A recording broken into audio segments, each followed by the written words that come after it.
Continuamos en nuestra lectura cronológica de la Biblia hoy en el día número 80. ¿Qué número más bonito? Porque es un número cerrado. A mí me gustan los números que completan una cifra o en este caso que inician una cifra. El número 80. Ya casi llegamos al 100. Qué rápido que pasa el tiempo y espero que sigan bien motivados en este repaso por la Biblia de acuerdo a la narración de su historia. Y hemos venido viendo el libro de los jueces y en los capítulos anteriores se narró la victoria que Dios trajo a Israel por medio de la acción de Débora, que se nos presenta como jueza de Israel y como profetisa, y también participaron en esa proeza, en esa victoria militar, Barak, pero al final el honor de vencer al enemigo de Israel se lo llevó Jael, una mujer bendita. Así es como lo describió Jueces capítulo 5. Hoy en Jueces capítulo 6 vemos que después de esa paz que vino a la tierra por la victoria de Débora y sus acompañantes, ¿qué creen? Otra vez el pueblo volvió a hacer lo malo ante los ojos de Dios, que como hemos dicho tantas veces en este ciclo del libro de los jueces, significa que el pueblo volvió a sucumbir con las tradiciones religiosas y culturales de los cananeos que coexistían con ellos. Y a causa de eso el Señor los entrega en manos de sus enemigos, de tal modo que los israelitas comenzaron a recibir la opresión de los madianitas durante 7 años. ¿En qué consistía esta opresión de los madianitas? En que estos eran nómadas, es decir, eran pastores que venían durante largas jornadas, durante mucha distancia, junto con todos sus rebaños, con todo su ganado, y se apoderaban del fruto de la tierra. Dicho de otra forma, el pueblo de Israel, que había recibido la tierra por herencia, cultivaba la tierra, pero eran los madianitas los que se comían el fruto. Y esto representa la condición espiritual que tenía el pueblo. Era un pueblo que sí había recibido una bendición, pero que no podía gozar el fruto de la tierra. Recordemos que eso había sido anunciado por Moisés en el libro de Deuteronomio, de que ellos podrían cosechar la tierra, pero que el fruto se lo iba a comer otro. Entonces, de nuevo se repite este esquema de que si no hay obediencia, si hay rebeldía, iba a venir castigo, aún permitiendo la invasión de otros pueblos. Los madianitas vinieron junto con otros habitantes del este, que es un término que generalmente se utiliza para referirse a pueblos árabes, mientras que los madianitas posiblemente venían desde el desierto de Sinaí, cerca de Egipto. Así es que este pueblo estaba luchando con estos grupos nómadas extranjeros y por 7 años habían causado que Israel se empobreciera porque los animales, los ganados de estos amalecitas prevalecían en contra de los israelitas.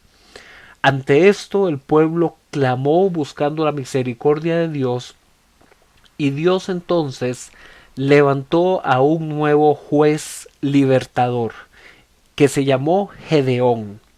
A Gedeón el Señor lo visitó por medio de una teofanía. Esto significa una manifestación de Dios, pero en este caso la manifestación no fue una llama de fuego, tampoco una columna de nube, sino que dice que el Señor se acercó a darle este mensaje a Gedeón por medio del ángel de Jehová o el ángel del Señor, que como hemos dicho anteriormente es una terminología que se utiliza para un mensajero que está comunicando el mensaje de Dios como si Dios mismo estuviera hablando.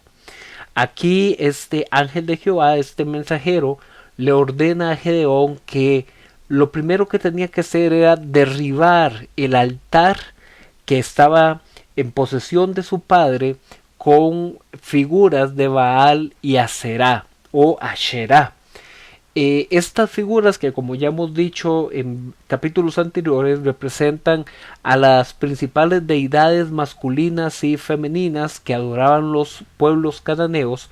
Vean ustedes cómo estaba de cultural y religiosamente aceptada la idolatría, que Gedeón, que se encontraba en un territorio israelita de la tribu de Manasés, su padre tiene un altar con Baal y con Asera o Ashera. Es decir, ya ellos como israelitas también consentían, permitían, toleraban el culto a otros dioses. En este caso, a Baal, representado como el señor de las lluvias, el señor de las tormentas y los rayos del cielo, que traía la bendición de la fertilidad, y Asherah, que también era adorada por la fertilidad que traía a los suelos, que traía a los ganados e incluso a las mujeres.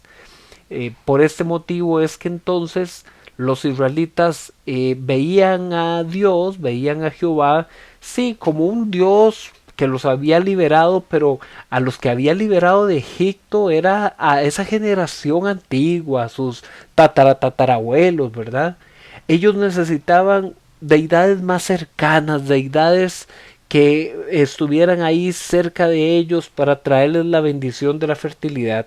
Y con esa mentalidad, pues ellos consideraban que no había ningún tipo de incompatibilidad de decir que bueno, sí, Dios es poderoso, Dios está ya en el cielo, ha hecho grandes cosas por la historia de este pueblo, pero realmente aquí lo que necesitamos son estas deidades que nos protegen a nivel de las familias, a nivel de las tribus.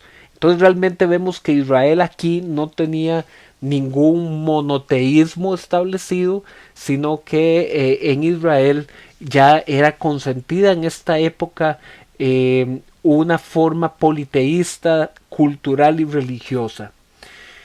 Entonces el ángel de Jehová le dice a Gedeón, vaya y destruya ese altar de Baal, ese altar de Asherah, y usted tiene que levantar un nuevo altar donde tiene que ofrecer sacrificios a Jehová. Al día siguiente, cuando los hombres del pueblo se dan cuenta que fue Gedeón el que derribó el altar de Baal, lo buscan para matarlo. Pero aquí sale el papá de Gedeón a defenderlo y a decir, ¿saben qué? Si en realidad Baal es Dios, que el propio Baal se defienda a sí mismo. Por eso es que ahí se da el cambio de nombre de Gedeón hacia el contendiente de Baal. Pero bueno, ese es un nombre que solamente se citará en algunas partes. Generalmente lo vamos a seguir llamando como Gedeón. Gedeón entonces es llamado a ir a batalla contra los madianitas, y para eso convocó a otros varones de guerra de las tribus del norte, de las tribus que estaban más cerca de Madián. Y aún parece que Gedeón tenía sus dudas si realmente iba a lograr vencer a los madianitas, y le pide dos pruebas materiales de confirmación a Dios. Decimos pruebas materiales porque se refiere a cosas que él podía ver, podía sentir, podía experimentar. Ahí es donde se relata la muy conocida y popular historia de el vellón de Gedeón. Un vellón era un pedazo de lana, era lana que había sido trasquilada de el pelo de las ovejas. Entonces ese material, esa lana que venía a las ovejas, se le llamaba así un vellón. Y la prueba que Gedeón le pide a Dios primero parece ser una prueba muy sencilla, que el vellón de la lana de la oveja que va a poner sobre la punta de una estaca, de un palo, al día siguiente amanezca llena de el agua de la mañana, llena de el rocío de la mañana. Y dice el relato que al día siguiente Gedeón exprime el vellón y logra llenar toda una tinaja de agua. Pero aún así le dice Gedeón a Dios, bueno, te pido una segunda señal, que ahora el que esté seco sea el vellón y que todo lo demás alrededor de la tierra esté mojado con este rocío de la mañana. Y al día siguiente eso pasó y entonces Gedeón como que ahora sí entiende que Dios sí lo va a respaldar, a pesar de que el ángel de Dios ya le había dicho reiteradas ocasiones que Dios estaba a favor de él y que por medio de él iba a derrotar a Madián como si fuera un único hombre. Esto de establecerle pruebas visibles para entender que Dios está confirmando algo, eh, se ha visto popularizado de que es una práctica aceptable en la Biblia. Pero bueno, en realidad si analizamos un poquito el contexto histórico y el contexto cultural, esto que hizo Gedeón no fue un acto de obediencia a Dios. Ya Dios se había comunicado con él diciendo que lo iba a respaldar, sino que este acto de Gedeón era muy parecido a las costumbres que tenían los cananeos y las costumbres populares de los pueblos vecinos, de que por medio de la observación de señales anormales se podían interpretar los augurios. Un augurio era una forma de conocer si en el futuro de un acontecimiento me va a ir bien o me va a ir mal. Entonces habían interpretaciones de estos augurios, de señales que iban desde cosas como la examinación de las vísceras de un animal sacrificado hasta intentar identificar señales en el cielo o señales astronómicas. Aquí Gedeón al parecer está solicitando algo normal pero anormal, porque los materiales que escoge, el vellón y la estaca, pues son normales, pero el suceso que él pide sí es anormal, sí es diferente. Así es que Dios en su misericordia le concede a Gedeón poder interpretar esas señales. Sin embargo, esto no debería convertirse en un prototipo o en un modelo para que nosotros andemos diciéndole a Dios dame señales, sino que en el resto de la Biblia vamos a ver que siempre va a ser más bienaventurado al que cree por fe sin la necesidad de ver. ¿Ok? Pero para creer por fe necesitamos conocer cómo es la voluntad de Dios, cuáles son sus caminos y cuál es la sabiduría que nos ha dado por medio de la escritura. De ahí la importancia de analizar y meditar en su palabra. Gedeón va a la batalla, pero el Señor le dice en Jueces capítulo 7 que el grupo de varones de guerra que van con él es muy grande. Y entonces ahora es Dios el que le da dos pruebas a Gedeón para disminuir la cantidad de soldados y así demostrar que ellos iban a ganar, pero no porque fueran muchos y muy fuertes, sino que iban a ganar porque Dios los estaba respaldando. Al final Gedeón fue a la batalla solo con 300 soldados que atacaron también de una forma muy poco común, porque atacaron con trompetas, atacaron con antorchas y atacaron con tinajas.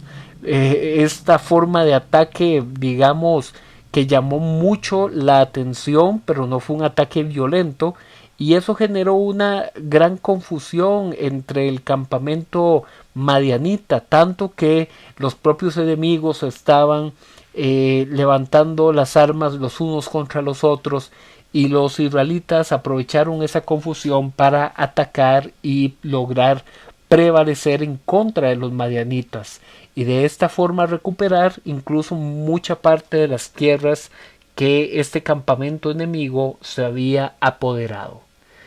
Seguiremos después hablando más de Gedeón, todavía su historia tendrá algunos otros episodios y como ya lo pudieron notar es una historia mucho más larga que las otras que hemos visto de otros jueces, por eso es que a Gedeón se le conoce como uno de los jueces mayores, porque hay más cantidad de versículos que hablan de su historia. Pero bueno, seguimos mañana hablando de Gedeón, nos vemos.